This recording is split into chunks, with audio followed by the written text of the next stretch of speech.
কোন দিকে মন থাকে তোমার? রান্নাটা ভালো করে করতে পারো না। এটা রান্না হয়েছে? মাছটা যেন তাকিয়ে আছে, দেখে ঘেন্না করছে। খাবো কি করে? খাওয়াটা মাটি করলে, আর এই দামি মাছটারও দফা রফা করে ছাড়লে।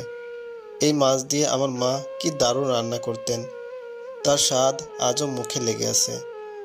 এই কথাগুলো সিদ্ধার্থ বলে ওর বউ সমিতাকে। ছলছল চোখে সমিতা তাকিয়ে থাকে সিদ্ধার্থের দিকে। সবেমাত্র 3 মাস বিয়ে হয়েছে ওদের। বিয়ের আগে থেকে সমিতা জানতো সিদ্ধার্থ চাকরি সূত্রে পুনেতে থাকে, আর বিয়ের পর সমিতাকে পুনেতেই চলে যেতে হবে। ওদের দেখাশোনা করেই বিয়ে হয়েছে। বিয়ের আগে দুজনের তেমন দেখা সাক্ষাৎ হয়নি বা কথাবার্তাও হয়নি। এই প্রথম বাবা মা আর দাদাকে ছেড়ে এত দূরে থাকছে।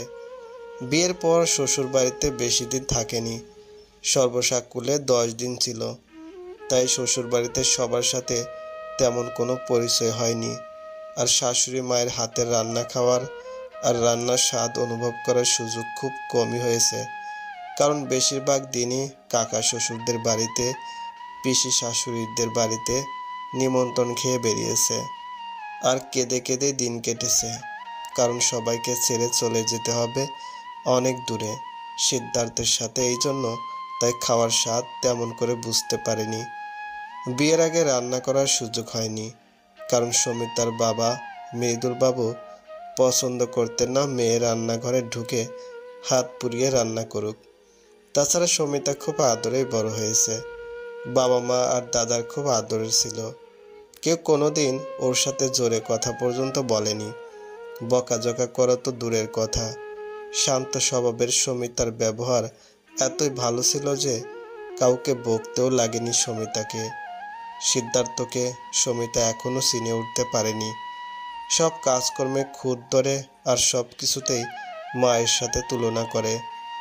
সমিতা চেষ্টা করে সিদ্ধার্থকে সন্তুষ্ট করতে, কিন্তু কিছুতেই ওকে সন্তুষ্ট করতে পারে না।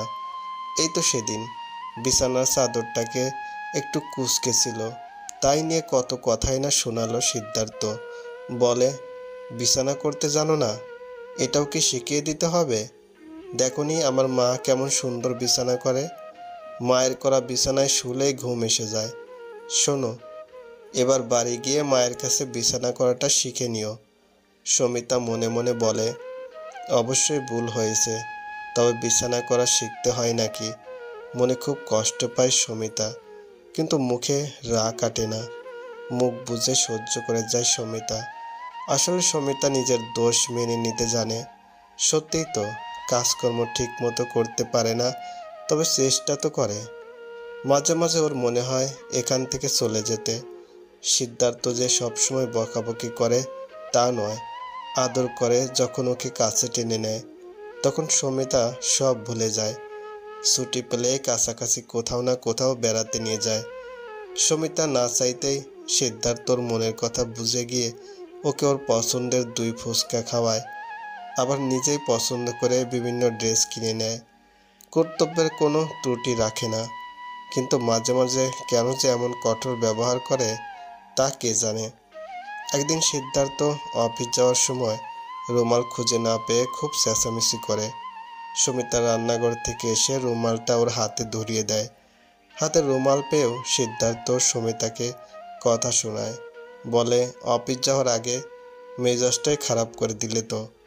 আগে থেকে সব জোগাড় করে রাখতে পারো না? শান্ত সমিতা কিছু বলার আগেই সিদ্ধার্থ বলে ওঠে, আমার মাকে দেখনি? বাবা অফিস যাওয়ার আগে সব জিনিসপত্র কেমন গুছিয়ে রাখে, আর কেমন বাবার হাতে হাতে তুলে দেয়। সমিতা শান্ত স্বরে বলে, তুমি খেয়ে উঠে যাওয়ার পর এঁটো বাসনগুলো রাখতে গিয়েছিলাম। এঁটো বাসন টেবিলে পড়ে থাকলে তুমি তো রাগ করো, তাই সেগুলো রাখতেই তো গিয়েছিলাম। আর রুমালটা তো তোমার জামা প্যান্টের সাথেই রেখেছিলাম, তুমি হয়তো দেখতে পাওনি। সমিতার কথা থামিয়ে দিয়ে সিদ্ধার্থ রেগে বলে ওঠে, মুখে মুখে তর্ক করো না তো, মাথা গরম হয়ে যায়। সমিতা মুখ নিচু করে দাঁড়িয়ে থাকে। সিদ্ধার্থ বলে, আমার মাকে দেখেছো কোনোদিন মুখে মুখে তর্ক করতে? আমার মায়ের মতো হওয়ার চেষ্টা করো। কথা বলতে বলতে সিদ্ধার্থ মোজা জুতো পরে বেরিয়ে যায়। সমিতার দরজাটা লাগিয়ে দিয়ে বিছানায় বসে হাউ হাউ করে কেঁদে নিজেকে হালকা করে। এটা প্রায় দিনই করে। যেদিন সিদ্ধার্থ ওকে বকাবকি করে সেদিনও কাঁদে, আবার যেদিন ওকে আদর করে দিয়ে অফিস যায় সেদিনও কাঁদে। আসলে ওর মনে খুব কষ্ট। বাবা মা দাদাকে কাছে পায় না, কতদিন ওদের কাছে দেখিনি। সবসময় ওদের জন্য খুব মন খারাপ করে। ফোনে কথা হয় ঠিকই, কিন্তু তাতে কি ওদের কাছে না পাওয়ার অভাব দূর হয়? সিদ্ধার্থ অফিস চলে যাওয়ার পর বাড়িটা ফাঁকা হয়ে যায়। তখন ওর বুকটা হু হু করে ওঠে, বুক ঠেলে কান্না বেরিয়ে আসে। বেশ কিছুক্ষণ পর নিজেকে সামলে নিয়ে চলে ঘরদোর পরিষ্কার পরিচ্ছন্ন করার কাজ। সব জিনিসপত্র পরিপাটি করে গুছিয়ে না রাখলে সিদ্ধার্থ যে খুব রাগ করে। ঘরে কাজকর্ম শেষ করে স্নান করে এসে ঠাকুরকে জল বাতাসা দিয়ে ধূপ দেখিয়ে প্রণাম করে ঠাকুরের উদ্দেশ্যে বলে, ঠাকুর, তুমি সিদ্ধার্থের মাথা ঠান্ডা করো। আমি যেন কোনো ভুল না করি, সিদ্ধার্থ যেন আমাকে বকাবকি না করে, আমি যেন ওকে সন্তুষ্ট করতে পারি, ওর মায়ের মতো হতে পারি। এইভাবে দিন গড়িয়ে মাস আর মাস গড়িয়ে প্রায় 1 বছর হতে যায়। সমিতার বিয়ে হয়েছে। এখন সমিতা অনেকটা কাজকর্ম শিখে গেছে, কিন্তু সিদ্ধার্থকে সন্তুষ্ট করতে এখনো পারেনি। এখন সিদ্ধার্থের কথাগুলো ওর গা শোয়া হয়ে গেছে। এখন আর কষ্ট পায় না সমিতা, চোখ দিয়েও জল গড়িয়ে পড়ে না। এখন মাঝে মাঝে তর্ক জুড়ে দেয় সিদ্ধার্থের সাথে। সিদ্ধার্থ কিন্তু এক চুলও বদলায়নি। দিনরাত সমিতার কাজকর্ম, চলাফেরা ইত্যাদি নিয়ে খুঁত ধরে আর মায়ের সাথে তুলনা করে। সমিতা মাঝে মাঝে তর্ক করে, আবার মাঝে মাঝে চুপ করে থাকে। আর সমিতা আর সহ্য করতে পারেনি, দিয়েছে সিদ্ধার্থের এক চর। চর মেরেই বলে, ঠিক তোমার মায়ের মতোই শাসন করলাম, এটা আগে থেকে করা উচিত ছিল। এটা তোমার মায়ের মতো হয়েছে না? সিদ্ধার্থ থতমত খেয়ে যায়। আসলে হয়েছে কি? আজ সকালে সিদ্ধার্থ অফিস যাওয়ার আগে সমিতাকে রুই মাছের ঝোল খারাপ হয়েছে বলে খুব বকাবকি করে, আর খাবার না খেয়ে অফিস চলে যায়। সিদ্ধার্থ না খেয়ে চলে যাওয়ার জন্য সমিতাও দুপুরে কিচ্ছু না খেয়ে থাকে। পেটে খিদে আর মাথায় রাগ নিয়ে রাতে সিদ্ধার্থকে খেতে দেয়। সকালের মতোই সিদ্ধার্থ ওই একই ব্যাপার নিয়ে তর্কাতর্কি করে আর খাবার ছুঁড়ে ফেলে দেয়। সবিতা সব সহ্য করতে পারে, কিন্তু খাবারের অপচয় একদম বরদাস্ত করতে পারে না। সিদ্ধার্থ খাবারের থালা যখন ছুঁড়ে ফেলে দেয় তখনও নিজেকে আর সংযত রাখতে পারেনি, মাথা গরম হয়ে যায়। আর তখনই সিদ্ধার্থ সত্যি সত্যি ঘাবড়ে যায়। সমিতার কাছ থেকে এমন ব্যবহার আশা করেনি। সমিতার দিকে ফ্যাল ফ্যাল করে তাকিয়ে থাকে, ঠিক যেমন বাচ্চারা মায়ের হাতে মার খাওয়ার পর ব্যথার জায়গায় হাত দিয়ে তাকিয়ে থাকে, তেমনভাবে তাকিয়ে থাকে।